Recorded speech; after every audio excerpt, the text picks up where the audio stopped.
Hello everyone. आज हम लोग रूट मीन स्क्वायर वेलोसिटी समझने वाले हैं। तो जैसा कि हमें नाम से थोड़ा बहुत समझ आ रहा है, रूट मीन स्क्वायर वेलोसिटी मतलब वेलोसिटी के स्क्वायर का मीन का रूट। किसकी वेलोसिटी? गैस की वेलोसिटी। यहाँ पे मैंने डेफिनेशन लिखा है कि गैस पार्टिकल की जो वेलोसिटीज है उसका स्क्वायर करके मीन करके अगर हम रूट निकालें तो उसी को हम क्या कहते हैं? Root mean square velocity. Basically ये जो टॉपिक है वो केटीजी का पार्ट है। केटीजी मतलब kinetics theory of gases. Simple. तो समझते हैं इस टॉपिक को। जैसा कि मैंने डिफाइन करा तो ये हो जाएगा हमारा फॉर्मूला। इसका मीन लिया हमने, स्क्वायर का मीन लेकर उसको अंडर रूट कर दिया है, तो ये क्या हो जाएगा? VRMS। सिंपल। तो आगे बढ़ते हैं। अब समझते हैं एवरेज काइनेटिक एनर्जी क्या होती है गैस मॉलिक्यूल की। तो एवरेज काइनेटिक एनर्जी तो हमारी क्या हो जाएगी? Half m into VRMS। ये कैसे आया? हर एक पार्टिकल का निकाल के अगर हम ऐड कर दे, like m into V1 square, half m into V2 square, इस तरह से हर एक पार्टिकल का निकाल के अगर हम ऐड कर दें एंड उसका एवरेज निकाल दें मतलब ये सारा K1 है एंड ये K2 है। तो हम क्या करेंगे? सारे पार्टिकल का काइनेटिक एनर्जी निकाल के उसका अगर हम एवरेज निकाल देंगे तो हमारे पास क्या आ जाएगा? Average kinetic energy. तो एवरेज काइनेटिक एनर्जी सॉल्व करने के बाद हमारा फॉर्मूला क्या आ जाएगा? हाफ m इंटू VRMS का होल स्क्वायर। अब काइनेटिक एनर्जी क्या है? तो बेसिकली इंटरनल एनर्जी के दो पार्ट होते हैं। किसकी इंटरनल एनर्जी? गैस की इंटरनल एनर्जी। इंटरनल एनर्जी को और अच्छे से हम थर्मोडायनेमिक्स में समझेंगे। बेसिकली ये गैस के पास एक एनर्जी होती है इन the form of potential energy. Potential energy क्यों होती है?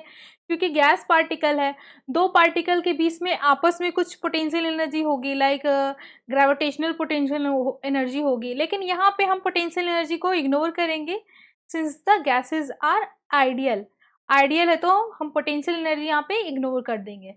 तो जो भी इंटरनल एनर्जी है वो किस फॉर्म में है? The internal energy is in the form of kinetic energy only. This okay. तो हम क्या लिखेंगे? U equals to F/2 nRT। This is the internal energy. Okay. तो अगर मैं मोनोएटॉमिक गैस का ट्रांसलेशनल एनर्जी देखूं तो ये डिग्री ऑफ फ्रीडम क्या हो जाएगा? 3। तो इंटरनल एनर्जी हमारा क्या आ जाएगा? 3/2 nRT। तो ये हमारा क्या आ जाएगा? 3/2 nRT। सिंपल। तो हम इसको किसके इक्वल लिखेंगे? इसको हम लिख देंगे काइनेटिक एनर्जी, जो कि हमने क्या निकाला था? VRMS का whole square equals to 3/2 nRT। Okay. तो यहाँ पे हमारे पास हाफ से हाफ कट जाएगा, तो VRMS किसके इक्वल आ जाएगा? Under root of 3nRT divided by m। Okay. m क्या है हमारा? Molar weight. Okay. T is the temperature. तो यहाँ से हमें ये पता लग रहा है कि RMS वेलोसिटी जो है वो किसके ऊपर डिपेंड करती है? The molar weight and the temperature of the gas. Simple. इस पे हम क्वेश्चंस थोड़ा बहुत कर सकते हैं। तो स्टार्ट करते हैं विद दिस इजीएस्ट क्वेश्चन। यहाँ पे एक hydrogen gas and 1 mole of oxygen gas को हमने T टेम्परेचर दोनों के लिए सेम है पे मिक्स कर दिया। तो हमें बताना रेशियो ऑफ RMS वेलोसिटीज दोनों की। तो हमें क्या लिखना होगा? VRMS 1 divided by VRMS 2 equals to what? Under root of T1 divided by M1 into T2। Okay. अब टेम्परेचर तो दोनों के लिए सेम है, तो सिंपली मास के ऊपर डिपेंड करेगा। तो मास लिख लेते हैं। ऑक्सीजन के लिए मास कितना हो जाएगा? ऑक्सीजन गैस के लिए 32 एंड हाइड्रोजन गैस के लिए क्या हो जाएगा? 2। तो हमारा आंसर क्या आ जाएगा? Under root 16। The answer is C. Very simple. Now next question. यहाँ ये क्वेश्चन डेफिनेशन से करना है। जैसे कि डेफिनेशन में मैंने बताया था स्क्वायर का मीन लेकर रूट कर देना है। तो इसका स्क्वायर करेंगे पहले। V square plus 4v square plus 9v square divided by कितना हो जाएगा, कितनी क्वांटिटी है, 1 2 3 4 5, तो एक कुछ छूट रहा है यहाँ पे, ये 16v स्क्वायर डिवाइडेड बाई 5। ये मैंने क्या निकालना है, स्क्वायर का रूट निकाल, स्क्वायर का मीन निकाल लिया। अब इसका रूट कर देंगे तो ये आरएमएस में कन्वर्ट हो जाएगा, तो ये मैंने इसको कर दिया आरएमएस में कन्वर्ट। तो इसको हम सॉल्व कर सकते हैं, सॉल्व कर लेंगे, ये कितना हो जाएगा 35 प्लस 4 39, 39 प्लस 16 कितना हो जाएगा हमारा 44 समथिंग। इसको सॉल्व कर लेंगे, सॉल्व करके हमारा आंसर क्या आ जाएगा, the answer will come √11v। इसको सॉल्व कर सकते हैं, सॉल्व करने पर 55 के अराउंड आ जाएगा, ये 5 से कट जाएगा, देन √11v हमारा आंसर हो जाएगा। सिंपल। नाउ नेक्स्ट क्वेश्चन देखते हैं। अगेन हमने फर्स्ट क्वेश्चन जैसे किया था वैसे ही करना है। Suppose the temperature is tripled, temperature को हमने क्या कर दिया, ट्रिपल। अब एक बार फॉर्मूला लिख लेते हैं। फॉर्मूला क्या होता है हमारा VRMS का, √3RT/m। Okay, m is what, m is the molar weight. Okay, तो यहाँ पे हमारा क्या हो जाएगा, टेम्परेचर को हमने क्या कर दिया, ट्रिपल कर दिया, एंड इसको हमने एटम में कन्वर्ट कर दिया। ओके, तो पहले जो हमारा मास था वो 28 था, अब क्या हो गया 14 हो गया। पहले हमारा मास क्या था 28 था, अब 14 हो गया।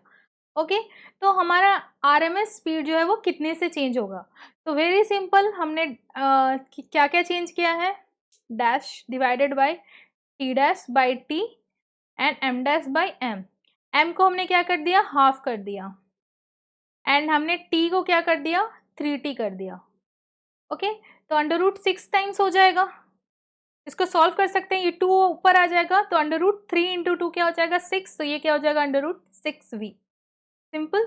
नाउ नेक्स्ट क्वेश्चन देखते हैं, यहाँ तक क्लियर है आप लोगों को। नेक्स्ट क्वेश्चन देखते हैं, the answer is a.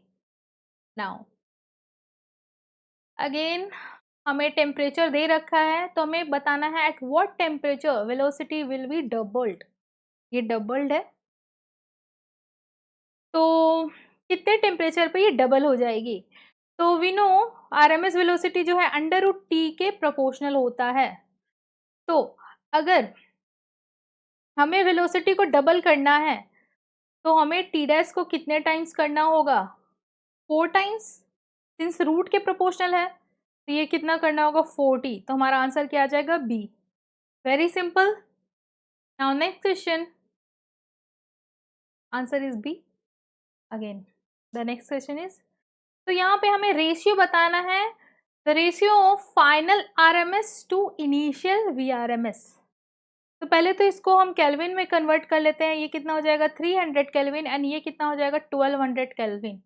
Okay, तो V डैश अपॉन V, तो फाइनल टू इनिशियल बताना है, तो ये हमारा फाइनल टेम्परेचर एंड ये हमारा initial temperature, since the VRMS is proportional to √t। Okay, ये क्या आ जाएगा हमारा 2। सिंपल, तो आंसर यहाँ पे क्या हो जाएगा, रेशियो इज 2। ओके, नाउ ये कुछ थ्योरी है, an ideal gas is which obeys the gas law at all values of temperature and pressure. तो कैरेक्टरिस्टिक यहाँ पे कुछ मैंने मेंशन किया है, the size of the molecule is negligible, ये हम अज्यूम करते हैं आइडियल गैस के केस में, and there is no force of attraction and repulsion amongst the molecule. इसीलिए तो हमने पोटेंशियल एनर्जी को 0 किया था। क्यों, क्योंकि आपस में उनमें कोई भी अट्रैक्शन या रिपल्सन नहीं है। क्यों नहीं है, क्योंकि वो आइडियल गैस है, एंड ये एक आइडियल गैस की प्रॉपर्टी हम लेके चलते हैं ताकि हमारा कैलकुलेशन जो है वो इजी हो सके एंड फर्दर स्टडीज को हम इजीली कर पाएँ। ओके, तो गैस जो है वो behave as an ideal gas at low temperature and low pressure and high temperature.